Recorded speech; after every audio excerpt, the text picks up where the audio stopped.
Bonjour à tous, ici Rodolphe Simoneau et je vous souhaite la bienvenue dans ce module numéro 1 sur la résolution pratique de problèmes. Donc, dans ce cours numéro 7, nous allons voir la quatrième étape de la résolution pratique de problèmes et cette quatrième étape va consister à déterminer la séquence des événements qui amènent ce problème.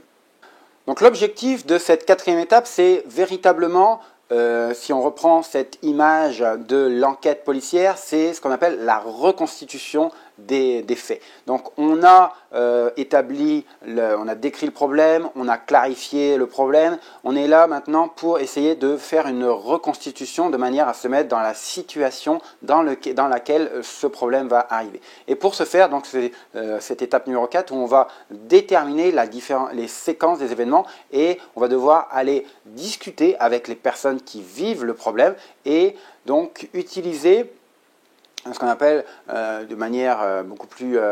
approfondie le value stream mapping ou la cartographie de la chaîne de valeur. Donc on va être à un niveau très macro où on va juste identifier les grandes étapes de cette cartographie de la chaîne de valeur. On va plutôt appeler ça une cartographie de la chaîne des événements et avec des questions, avec des reconstitutions, essayer de reconstituer les différentes étapes qui amènent le problème et au travers de cette reconstitution, essayer d'identifier à quel moment la situation a basculé vers le problème ou parfois ne bascule pas vers ce problème et identifier les différentes configurations, séquences opératoires ou séquences d'événements qui amènent ou non le problème de façon à mieux comprendre dans la réalité, dans le quotidien de l'organisation, dans le quotidien des personnes qui vivent le problème, essayer de bien comprendre le contexte dans lequel ce problème va arriver.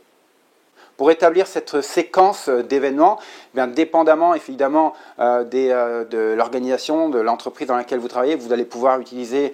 si c'est sur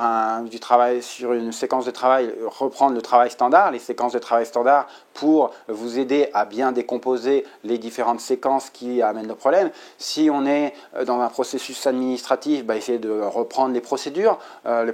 aussi de travail standard associées à la démarche en question. Donc, essayez avec les supports déjà existants, avec les différentes codifications qui existent au sein de votre organisation du process impliqué par le problème, essayez de reconstituer à un niveau macro ces différentes étapes et ensuite aller vraiment les discuter, les confronter aux personnes qui vivent le problème et ne pas hésiter à remettre en scène le contexte dans lequel le problème va être associé. Ça va être bien important parce que une fois qu'on aura bien défini cette séquence d'événements, lorsqu'on va être encore une fois au cœur de l'enquête, on va pouvoir se raccrocher parfois à cette séquence d'événements et avoir un déclic sur un élément de cause à effet entre la séquence d'événements, le contexte associé et le problème, une des causes racines identifiées dans le problème. Donc ça conclut cette phase numéro 4 et phase numéro 4 est vraiment la clôture de cette phase de description, d'identification,